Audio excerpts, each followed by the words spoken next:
اعوذ باللہ من الشیطان اللعین الرجیم بسم اللہ الرحمن الرحیم الحمد للہ رب العالمین الصلاة والسلام علی اشرف الانبیاء والمرسلین وعلی آلہ طیبین طاہرین المعصومین الذین اذہب اللہ عنہم الرجس وطہرہم تطہیرا اللہم صلی علی محمد وآل محمد اللہم اخرجنا من الظلمات الوہم واکرمنا بنور الفہم اللہم افتح علینا ابواب رحمتک وانشر علینا خزائن علومک برحمتک یا ارحم الراحمین۔ عزیزان محترم، کتاب وسائل الشیعہ ابواب جہاد بن نفس چوتھا باب، اور اس چوتھے باب سے 28ویں حدیث کے ساتھ آپ کی خدمت میں حاضر ہوئے ہیں۔ یہ حدیث حضرت امام جعفر صادق علیہ السلام سے نقل ہوئی ہے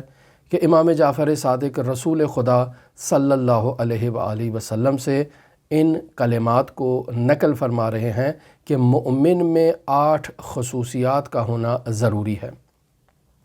یہ روایت یہاں وسائل الشیعہ ابواب جہاد بن نفس چوتھا باب 28ویں حدیث ہے، اور اگر اسی روایت کو آپ اصول کافی میں تلاش کرنا چاہیں تو اصول کافی کی دوسری جلد ہے، صفحہ نمبر 240 ہے، اور حدیث نمبر 1,06,211 ہے۔ وہاں پر کتاب ایمان والکفر ہے، اور اس کتاب میں باب المؤمن و علامات ہی و صفات ہی، وہاں یہ روایت آپ مشاہدہ کر سکتے ہیں۔ اس روایت میں 8 خصوصیات کو رسول خدا صلی اللہ علیہ وآلہ وسلم بیان فرما رہے ہیں۔ یہ خصوصیات جس فرد میں پائی جائیں گی وہ شخص رسول خدا صلی اللہ علیہ وآلہ وسلم کے شبیہ ترین انسانوں میں شمار ہوگا، یعنی رسول خدا کے اشبہ ترین افراد میں سے وہ فرد ہوگا جس میں یہ 8 خصوصیات بطور اکمل پائی جائیں۔ لہٰذا یہ روایت نہایتی اہمیت کی حامل روایت ہے، چونکہ ہمارے لیے رسول خدا کی ذات گرامی رول ماڈل کے طور پر بیان فرمائی گئی ہیں۔ بعثت لأتمم مکارم الاخلاق، یعنی رسول خدا مکارم اخلاق کی تکمیل کے لیے مبعوث ہوئے، ہمارے لیے وہ رول ماڈل ہیں۔ لہٰذا چونکہ ہم نے رسول خدا کو اپنے لیے آئیڈیل قرار دے رکھا ہے تو ان کی سنت سے اخذ کرنا یہ ہماری ذمہ داری ہے۔ لہٰذا ان صفات کا حامل قرار پانے کے لیے ہمیں شدید مراقبے کی ضرورت ہے، توجہ کی ضرورت ہے، خیال رکھنے کی ضرورت ہے کہ یہ صفات ہمارے وجود میں بطور اکمل اور اتم ہونی چاہیے۔ اگر کم ہیں تو ان میں قوت آنی چاہیے، مزید بہتری آنی چاہیے۔ عزیزان محترم، اگر ہم ان صفات کے حامل ہو جائیں تو دنیا اور آخرت میں بھی سعادت ہمارا مقدر بنے گی، اور قیامت کے دن ہم رسول خدا صلی اللہ علیہ وآلہ وسلم کے ہم نشین قرار پائیں گے۔ لہٰذا اس جہت سے اس روایت کو بغور ملاحظہ فرمائیں۔ روایت کو آپ کی خدمت میں بیان کرتا ہوں۔ ان ابی عبداللہ علیہ السلام، یعنی حضرت امام جعفر صادق علیہ السلام ارشاد فرما رہے ہیں، قال النبی صلی اللہ علیہ وآلہ وسلم، یعنی امام جعفر صادق علیہ السلام رسول خدا صلی اللہ علیہ وآلہ وسلم سے نقل فرما رہے ہیں۔ کیا فرماتے ہیں؟ الا اخبرکم باشبہکم بی، کیا میں تمہیں باخبر نہ کروں کہ کون تم میں سب سے زیادہ میرے شبیہ ترین ہے اور مجھ سے اشباہ ترین فرد ہے؟ کیا اس کے بارے میں تمہیں باخبر نہ کروں؟ تو قالو بلا یا رسول اللہ، تو اصحاب نے نہایت ہی خوشحالی میں کہا جی ہاں رسول اللہ، آپ ہمیں بتائیں کہ کون فرد ایسا ہے کہ جو آپ سے سب سے زیادہ شباہت رکھتا ہے۔ تو یہاں سے رسول خدا صلی اللہ علیہ وآلہ وسلم 8 خصوصیات کو بیان فرما رہے ہیں۔ سب سے پہلی خصوصیت، قال احسنکم خلقا، یعنی تم میں سب سے زیادہ جو خلق میں با اخلاق ترین شخص ہوگا، یعنی مکارم اخلاق میں جو شخص سب سے زیادہ عمل کرنے والا شخص ہوگا وہ شخص میرے سب سے زیادہ شبیہ ترین ہے۔ تو یہاں ہمیں دیکھنا ہے کہ رسول خدا صلی اللہ علیہ وآلہ وسلم کے مکارم اخلاق کیا ہیں، تاکہ ہم ان مکارم اخلاق کو اپنی زندگی میں ڈھالیں اور پھر انہیں درجہ اتم پر اور کمال پر لے کر جائیں، تاکہ ہم رسول خدا صلی اللہ علیہ وآلہ وسلم کے شبیہ ترین قرار پائیں۔ ہم نے اپنے وجود میں رسول خدا صلی اللہ علیہ وآلہ وسلم کے مکارم اخلاق کو جگہ دینی ہے، انہیں مضبوط کرنا ہے اور بطور اتم اور اکمل مقام پر لے جانا ہے۔ لہٰذا اس کے لیے ہمیں رسول خدا صلی اللہ علیہ وآلہ وسلم کی حیات طیبہ کا مطالعہ کرنا ہوگا۔ رسول خدا کی حیات طیبہ میں جو مکارم اخلاق پائے جاتے ہیں ان مکارم اخلاق کی فہرست کو مرتب کرنا ہوگا، اور پھر اپنے وجود میں دیکھنا ہوگا کہ کس حد تک ہم ان مکارم اخلاق پر پہلے سے عمل کرتے ہیں، انہیں بہتری لائی جائے، اور اگر ان مکارم اخلاق میں ہم عمل نہیں کرتے ہیں، یعنی ہمارے وجود میں وہ صفات نہیں پائی جاتی ہیں، تو ان صفات کو اپنے وجود میں جگہ دینے کی ضرورت ہے۔ ہمیں یہ دیکھنا ہوگا کہ رسول خدا صلی اللہ علیہ وآلہ وسلم جب اپنے اصحاب کے ساتھ نشست و برخاست کیا کرتے تھے تو کیسا ان کا رویہ ہوتا تھا۔ ہمیں یہ دیکھنا ہوگا کہ رسول خدا صلی اللہ علیہ وآلہ وسلم جب اپنے دشمنوں سے روبرو ہوتے تھے تو ان کا کیا رویہ ہوتا تھا۔ جب وہ کسی کمزور طبقے کے کمزور فرد سے ملاقات کرتے تھے تو ان کا اس کے ساتھ کیسا برتاؤ ہوتا تھا۔ یہ ساری چیزیں ہیں جسے ہمیں نوٹ کرنا ہے۔ اب ملاحظہ فرمائیں کہ جنگ کا عالم ہے، رسول خدا صلی اللہ علیہ وآلہ وسلم دشمنوں کے نرغے میں ہے، رسول خدا کی ذات گرامی پر حملہ ہو رہا ہے، دندان مبارک شہید ہو گئے ہیں، رسول خدا کی ریش مبارک اور داڑھی مبارک کو خون سے خضاب کر دیا جاتا ہے۔ ایسے میں جبرائیل رسول خدا صلی اللہ علیہ وآلہ وسلم سے کہتے ہیں کہ یا رسول اللہ ان کے لیے بد دعا کریں، تو کہا نہیں، ان کے لیے میں کیسے بد دعا کروں، مجھے تو خداوند متعال نے رحمتاً للعالمین قرار دے کر مبعوث فرمایا ہے، میں کیسے ان کے لیے بد دعا کر سکتا ہوں۔ لہٰذا رسول خدا نے اس عالم میں بھی اپنے ہاتھ اٹھا کر اس قوم کے لیے دعا کی کہ خداوند متعال ان کی ہدایت کا سبب فراہم کرے۔ رسول خدا کے مکارم اخلاق میں ملتا ہے کہ جب کوئی شخص ان سے ملنے کے لیے آتا، ان سے مصافحہ کرتا، تو رسول خدا صلی اللہ علیہ وآلہ وسلم اس وقت تک اس کے ہاتھ کو نہیں ترک کرتے تھے جب تک وہ اپنا ہاتھ خود جو ہے وہ رسول خدا سے جدا نہ کرنا چاہے۔ ایسے نہیں ہے کہ ہاتھ ملا کر اور پھر جھٹک دیا اور اس کے ہاتھ کو جو ہے وہ رد کر دیا، نہیں، رسول خدا صلی اللہ علیہ وآلہ وسلم اس وقت تک اس کے ہاتھ کو گرمی سے فشار دیتے اور اپنے ہاتھ میں رکھتے جب تک اس کی خواہش ہوتی اور وہ چاہتا۔ یہ وہ مکارم اخلاق ہیں۔ ہمیں دیکھنا ہے کہ ہم رسول خدا کے مکارم اخلاق کے بارے میں کیا جانتے ہیں، کس حد تک ہم ان مکارم اخلاق پر خود گامزن ہیں، تاکہ مزید رسول خدا صلی اللہ علیہ وآلہ وسلم کے نقش قدم پر چل کے ان صفات کا حامل قرار پا کر ہم رسول خدا کے اشبہ ترین فرد میں شمار ہو جائیں۔ دوسری خصوصیت جسے رسول خدا صلی اللہ علیہ وآلہ وسلم ارشاد فرماتے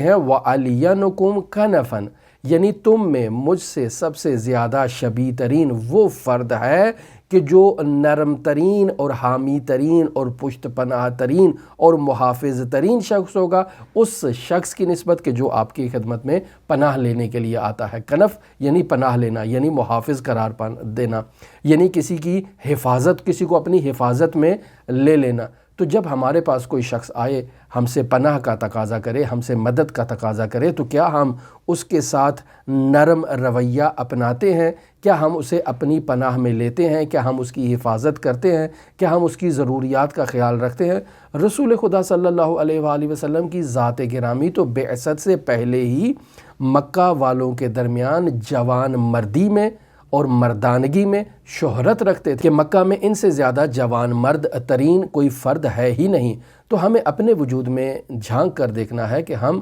رسول خدا صلی اللہ علیہ وآلہ وسلم کے مکارم اخلاق پر کس قدر گامزن ہیں۔ تیسری چیز جسے رسول خدا صلی اللہ علیہ وآلہ وسلم ارشاد فرماتے ہیں وَأَبَرُّكُمْ بِقَرَابَتِهِ، یعنی تم میں جو اپنے اقربا کے ساتھ سب سے زیادہ نیک ترین اور ان کا خیر خواہ ترین شخص ہوگا وہ میرے سب سے زیادہ شبیہ ہے۔ یعنی اس سے معلوم یہ ہوتا ہے کہ رسول خدا صلی اللہ علیہ وآلہ وسلم اپنے عزیز و اقارب کے لیے نہایت رحم دل تھے، نہایت نیک تھے، یعنی انہیں نجات فراہم کرنے کے لیے رسول خدا صلی اللہ علیہ وآلہ وسلم نے اپنی تمام تر کوششیں کی ہیں۔ بس اس جملے سے یوں ظاہر ہوتا ہے کہ انسان کو اپنی قوم، اپنے قبیلے، اپنی برادری کے لیے دل سوز ہونا چاہیے، نرم ہونا چاہیے، خیر خواہ ہونا چاہیے۔ اپنی قوم کی خدمت کے لیے انسان کو جد و جہد کرنی چاہیے، انسان کو انہیں سپورٹ کرنا چاہیے جہاں انہیں سپورٹ کی ضرورت ہو۔ اگر ہمارے عزیز و اقارب میں، ہماری فیملی میں، ہماری قوم میں، ہماری برادری میں کوئی شخص بیمار ہو جاتا ہے اور ہمیں اس کی اطلاع ملتی ہے تو ہمیں اس کی عیادت کرنی چاہیے، اس کی احوال پرسی کرنی چاہیے۔ کسی کے انتقال کی خبر مل جاتی ہے تو ہمیں اس کی آخری رسومات میں اور اس کی تشییع جنازہ میں شریک ہونا چاہیے۔ اگر ہمیں کسی کی مالی مشکلات کا علم ہو جاتا ہے تو ہمیں اس کی مالی مشکلات کے حل کے لیے کوشش کرنی چاہیے۔ اگر ہم اس کی مشکل کو حل کر سکتے ہیں تو ہم کریں، اگر کسی اور ذریعے سے اور راستے سے اس کی مشکل حل ہو سکتی ہے تو اس راستے کو اپنایا جائے، وگرنہ لاعقل اس کے لیے دعا کی جائے۔ اگر ہم کسی اپنے عزیز و اقارب میں سے کسی فرد کو روزگار پر لگا سکتے ہیں، اسے نوکری پر لگا سکتے ہیں تو ہمیں اس کے لیے کوشش کرنی چاہیے، یہ ہماری ذمہ داری ہے۔ اگر ہم میراث کو تقسیم کر رہے ہیں مرحوم کی تو وہاں اپنے عزیز و اقارب کے ساتھ عدل و انصاف کا اگر ہم دامن ترک نہ کریں اور انصاف سے کام لیں تو یہ گویا کہ اپنے عزیز و اقارب کے ساتھ نرم رویہ اپنانا ہے، ان کے ساتھ دل سوزی کرنا ہے، ان کے ساتھ مہربانی کرنے کے مصداق میں یہ شمار ہوتا ہے۔ لہٰذا جو شخص اپنے عزیز و اقارب کے ساتھ مہربان ترین ہوگا وہ شخص رسول خدا کے سب سے زیادہ شبیہ ترین ہے۔ اور پھر چوتھی خصوصیت جسے رسول خدا فرماتے ہیں وَأَشَدُّكُمْ حُبًّا لِإِخْوَانِهِ فِي دِينِهِ، یعنی تم میں وہ شخص جو سب سے زیادہ اپنے دینی بھائیوں کے لیے محبت کا جذبہ رکھتا ہو اپنے دل میں، وہ مجھ سے سب سے زیادہ شبیہ ترین ہے۔ چونکہ میں تمام مسلمانوں کے لیے، جو میری امت ہے، جو میری رعیت ہے، میں ان کے لیے مہربان ہوں، میں ان کا خیر خواہ ہوں، میں ان کے لیے نیکی چاہتا ہوں، میں چاہتا ہوں کہ وہ سب ہدایت یافتہ ہو جائیں، میں چاہتا ہوں کہ وہ سب سعادت کی منزل پر گامزن ہو، اس دنیا میں بھی سعادت مند ہوں اور آخرت میں بھی سعادت ان کا مقدر بنے۔ لہٰذا جب میں ان کی سعادت اور ان کی خیر خواہی رکھتا ہوں اپنے قلب میں تو جو مجھ سے شبیہ ہونا چاہتا ہے وہ اشد حبًا لإخوانہ فی دینہ کا مصداق ہونا چاہیے۔ پانچویں خصوصیت جسے رسول خدا صلی اللہ علیہ وآلہ وسلم ارشاد فرماتے ہیں وَأَصْبَرُكُمْ عَلَى الْحَقِّ، یعنی تم میں سب سے زیادہ جو حق پر صابر ترین ہے وہ مجھ سے شبیہ ترین شخص ہوگا۔ عزیزان محترم، حق پر صبر کا مظاہرہ کرنا، حق پر پائیداری کا مظاہرہ کرنا یہ نہایت ہی ضروری ہے۔ جب ہمیں حق کا علم ہو گیا ہے تو اس حق کے دامن کو ترک کرنا یہ ہمیں زیب نہیں دیتا ہے۔ جس قدر سختیاں آئیں، جس قدر دشواریاں آئیں، چاہے تمام دنیا ہمارے خلاف ہی کیوں نہ ہو جائے، ہم نے اس حق کے دامن کو ترک نہیں کرنا ہے۔ بس اوقات ہمیں حق کے خاطر جو ہے وہ اپنے عزیز و اقارب کو قربان کرنا پڑے گا۔ بس اوقات انسان اگر قاضی ہے اور اس کے سامنے اسی کے کوئی اپنے عزیز و اقارب میں سے کسی کا کیس آ جاتا ہے تو آج کل کی عدالتوں میں کہا جاتا ہے کہ جج جو ہے وہ یہاں چونکہ اس کا ذی نفع اس کا کوئی عزیز ہے تو وہ وہاں کیس سننے سے معذرت کر لے، لیکن یہاں پر آپ دیکھیں کہ اگر وہ حق اور عدالت کے مطابق رفتار کرے اور اپنے عزیز کو بھی اگر وہ گنہگار ہے اس کو سزا دے تو یہ اسلامی تعلیمات کے بالکل مطابق ہے کہ وہ شخص حق کے دامن کو ترک نہیں کر رہا ولو عزیز و اقارب اور فیملی کے افراد کو ہی کیوں نہ سزا دینی پڑے۔ یا بعض دینی عبادات ہیں، وظائف شرعیہ ہیں کہ جن کی ادائیگی میں انسان کو صبر اور تحمل کا مظاہرہ کرنا ہوتا ہے۔ مثلا انسان نے صبح طلوع اذان فجر سے روزے کا آغاز کیا اور انسان نے مغرب کی اذان تک جو ہے وہ روزے کو رکھنا ہے۔ اب اس تمام مدت میں انسان نے بھوکا اور پیاسا رہنا ہے، شدید گرمی ہے، شدید مشکل ہے، اور ایسے میں انسان نے صبر و تحمل کا مظاہرہ کرنا ہے۔ چونکہ یہ عبادت حق ہے، یہ خداوند متعال کی تعلیمات کے مطابق ہے، لہٰذا اس پر صبر و تحمل کا مظاہرہ کرنا ایک مومن کی ذمہ داری ہے۔ یا اگر اس کے اوپر زکوٰۃ واجب ہو گئی ہے، اگر اس کے اوپر خمس واجب ہو گیا ہے تو ایسے میں انسان نے اپنا شرعی وظیفہ یعنی زکوٰۃ کو ادا کرتے وقت چونکہ مال سے جو ہے وہ اس کو قربان کر دینا، مال کو دے دینا، یہ انسان کی ایک حب ہوتی ہے، ایک محبت ہوتی ہے مال سے، اور انسان مال کو راہ خدا میں دے رہا ہے، اس پر انسان کو صبر اور تحمل کا مظاہرہ کرنا ہوگا۔ یہ اسی طرح اگر سخت سردیاں ہیں اور مجھے سخت سردیوں میں جا کر ٹھنڈے پانی سے وضو کرنا ہے تاکہ میں نماز فجر ادا کر سکوں، سخت سردی میں اپنے بستر کو ترک کرنا یہ واقعاً انسان کو اس کے لیے صبر و تحمل کا مظاہرہ کرنا ہوگا، اور انسان کو واقعاً ایک عظیم صابرانہ روح کا مالک ہونا ہوگا، تب جا کر انسان رسول خدا صلی اللہ علیہ وآلہ وسلم کے شبیہ قرار پا سکتا ہے۔ پھر رسول خدا صلی اللہ علیہ وآلہ وسلم چھٹی خصوصیت کو قزم غیظ بتا رہے ہیں اور ارشاد فرماتے ہیں وَأَقْزَمُكُمْ لِلْغَیظِ، یعنی تم میں مجھ سے سب سے زیادہ شبیہ ترین فرد وہ ہے جو اپنے غصے پر کنٹرول کرنے میں زیادہ مہارت رکھے گا۔ لہٰذا عزیزان محترم، غصے کو کنٹرول کرنا یہ ایک ایسی خصوصیت ہے کہ جو ہمارے حضرات ائمہ معصومین علیہم الصلاۃ والسلام میں پائی جاتی ہے۔ والقاظمین الغیظ والعافین عن الناس، امام موسیٰ کاظم علیہ الصلاۃ والسلام کی اگر آپ زندگی کا اور حیات طیبہ کا مطالعہ کریں تو قزم غیظ کے مختلف واقعات آپ کو وہاں پر مل جائیں گے، اور حضرت امام موسیٰ کاظم کی شہرت کاظم بھی اسی وجہ سے تھی کہ وہ قزم غیظ کیا کرتے تھے اور اپنے غصے پر کنٹرول کیا کرتے تھے۔ ایک واقعہ آپ کی خدمت میں امیر المومنین علی ابن ابی طالب علیہ الاف و تحیت و ثنا سے نقل کرتا ہوں، جسے تفسیر نمونہ کی جلد نمبر 3 میں نقل کیا گیا ہے۔ وہاں بیان کیا جاتا ہے کہ خلافت ثانیہ کا دور ہے اور امیر المؤمنین علی ابن ابی طالب علیہ الاف و تحیت و ثنا کو ایک شخص اذیت پہنچاتا ہے، یعنی حضرت کے خلاف سب و شتم کرتا ہے، حضرت کو گالیاں نکالتا ہے اور حضرت کے اصحاب کو بھی اسی طرح سے تکلیف پہنچاتا ہے، ان کے لیے برے الفاظ کو اپنی زبان سے جاری کرتا ہے۔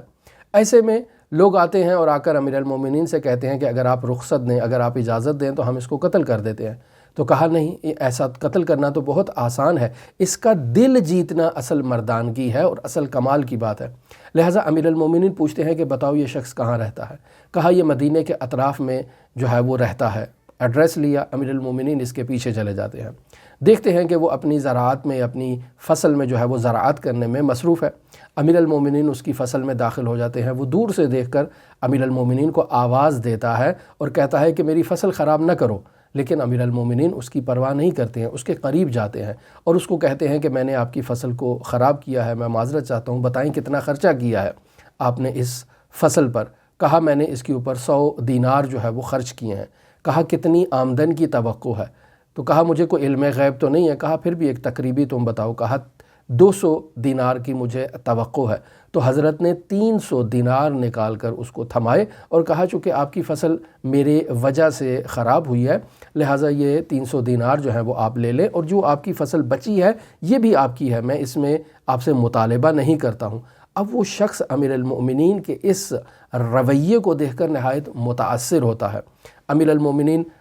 مسجد میں تشریف فرما ہے، وہ شخص آتا ہے، امیر المؤمنین کو دیکھ کر وہ اس جملے کا تکرار کرتا ہے کہ اللہ اعلم حیث یجعل رسالتہ، کہ اللہ کو بہتر معلوم ہے کہ وہ اپنی رسالت کو اور اپنی امامت کو اس نے کہاں قرار دینا ہے۔ تو اس جملے کو سن کر وہ جو افراد امیر المومنین کے اطراف میں ہوتے ہیں وہ نہایت تعجب کرتے ہیں اور اس شخص سے سوال کرتے ہیں کہ تو کل کو امیر المومنین کو سب و شتم کیا کرتا تھا، برا بھلا کہا کرتا تھا، آج کیا ماجرا ہو گیا؟ تو امیر المومنین اصحاب سے کہتے ہیں کہ بس خاموش ہو جاؤ، جو ماجرا ہو گیا وہ ہو گیا، اس کی اب حالت کو دیکھو کہ حالت جو ہے وہ بہتر ہے۔ تو اس کو قتل کرنا بہتر تھا یا اس کی حالت کو تبدیل کر دینا اور اسے با اخلاق فرد میں اور اس حالت میں اس کو لے کر آنا جو ہے کہ یہ امیر المومنین علی ابن ابی طالب کی شان میں گستاخی نہ کرے، یہ بہتر ہے۔ تو یقینی بات ہے کہ یہ دوسری حالت جو ہے وہ بہتر ہے، ولو بذل مال سے اس کا دل جیتا جائے۔ امیر المومنین نے اس کے دل کو جیت لیا۔ 7ویں خصوصیت جسے رسول خدا صلی اللہ علیہ وآلہ وسلم اپنے مکارم اخلاق کے طور پر بیان فرما رہے ہیں کہ جو شخص اس خصوصیت کا حامل ہوگا وہ مجھ سے سب سے زیادہ شبیہ ترین ہے۔ فرماتے ہیں وَأَحْسَنُكُمْ عَفْوًا، یعنی تم میں سب سے زیادہ جو معاف کرنے والا ہوگا اور معاف کرنے میں سب سے زیادہ جو یعنی محسن ترین ہوگا وہ مجھ سے سب سے زیادہ شبیہ ہے۔ ہم اپنے وجود میں دیکھیں کہ کیا ہم اپنے جو دوست اقارب جو غلطیاں کر دیتے ہیں، ہمارے ساتھ ناانصافیاں کر دیتے ہیں، کیا ہم ان کو معاف کرتے ہیں؟ کیا یہی آپ دیکھیں سڑکوں پر جو ایکسیڈنٹ ہو جاتے ہیں تو وہاں انسان دوسروں کو معاف کر دیتا ہے کہ جس نے اس کا نقصان کیا ہے، لیکن ہم جو ہے وہ غصے سے کام لیتے ہیں، لڑنے جھگڑنے پہ آ جاتے ہیں، گالیاں دینے پہ آ جاتے ہیں، مار کٹائی پہ آ جاتے ہیں۔ لیکن یہاں رسول خدا صلی اللہ علیہ وآلہ وسلم فرما رہے ہیں وَأَحْسَنُكُمْ عَفْوًا، کہ جو تم میں سب سے زیادہ جو ہے وہ عفو و درگزر سے کام لینے والا ہوگا وہ مجھ سے زیادہ شباہت رکھتا ہے۔ تو عزیزان محترم، اگر ہم تمام مسلمان اسی رویے پر عمل کریں کہ ہمارے ساتھ اگر کسی نے کوئی زیادتی کی ہے، ناانصافی کی ہے، تو ہم اللہ کی خاطر اگر اسے معاف کرنا سیکھ لیں، تو یہ جو آج کل عدالت میں کیسز جو ہے وہ پڑے ہوئے ہیں اور ان کا کوئی سنوائی کرنے والا نہیں ہے، یہ سب کیسز ختم ہو جائیں گے، ان کی ضرورت ہی پیش نہیں آئے گی۔ کیوں؟ چونکہ ہم نے خود آپس میں اپنے مسائل کو عفو و درگزر سے حل کر لیا ہے۔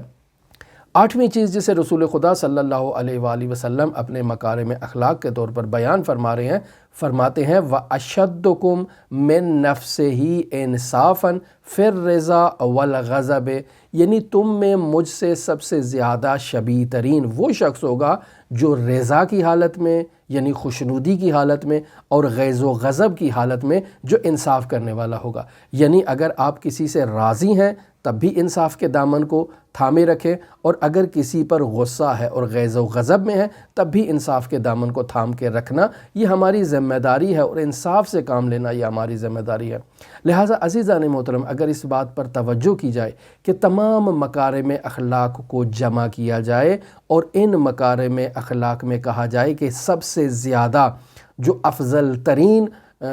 اخلاقی خصوصیت ہے وہ کون سی ہے، تو وہ یہی عدل و انصاف کا دامن تھامنا ہے۔ تو عزیزان محترم، تمام مکارم اخلاق جو ہیں وہ ایک جیسے نہیں ہیں، بلکہ ان میں شدت و ضعف پائی جاتی ہے۔ بعض اخلاقی خصوصیات ایسی ہیں کہ جو کمزور درجہ رکھتی ہیں دوسری اخلاقی خصوصیات کی نسبت، اور وہ دوسری اخلاقی خصوصیات پہلی اخلاقی خصوصیت سے شدید تر ہے اور ان کی اہمیت زیادہ ہے۔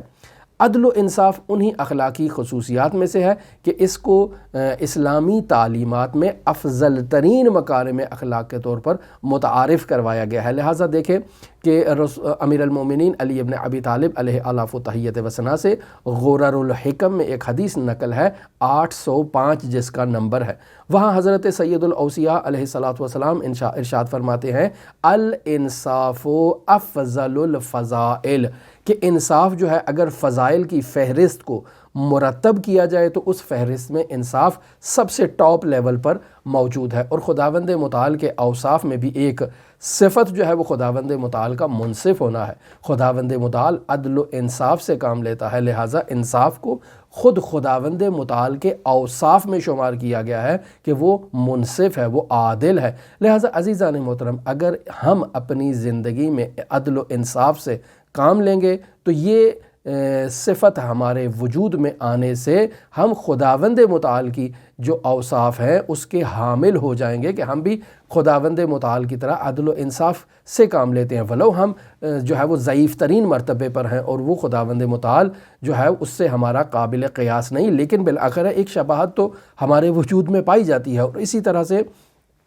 رسول خدا صلی اللہ علیہ وآلہ وسلم کی ذات گرامی سے بھی ہم شبیہ ترین قرار پائیں گے۔ لہٰذا عزیزان محترم، اس روایت میں جو آج آپ کی خدمت میں بیان کی وسائل الشیعہ ابواب جہاد بن نفس 4 باب اور 28ویں حدیث، اس حدیث میں جو مکارم اخلاق بیان کیے گئے، رسول خدا سے امام جعفر صادق نے نقل فرمایا ہے 8 اوصاف کو، کہ جو ان 8 اوصاف کا حامل ہوگا وہ رسول خدا کے سب سے زیادہ شبیہ ترین ہوگا۔ اب ہم نے اپنے وجود میں اور اپنے گریبان میں جھانک کر دیکھنا ہے کہ کیا ہم ان 8 اوصاف کے حامل ہیں۔ اگر ہم ان کے حامل ہیں تو دنیا میں اور آخرت میں سعادت ہمارا مقدر ہوگی، آخرت میں ہم رسول خدا صلی اللہ علیہ وآلہ وسلم کے ہم نشین قرار پائیں گے۔ لہٰذا ہمیں مراقبے کی ضرورت ہے، اپنا خیال رکھنے کی ضرورت ہے، ان اوصاف کو اپنے وجود میں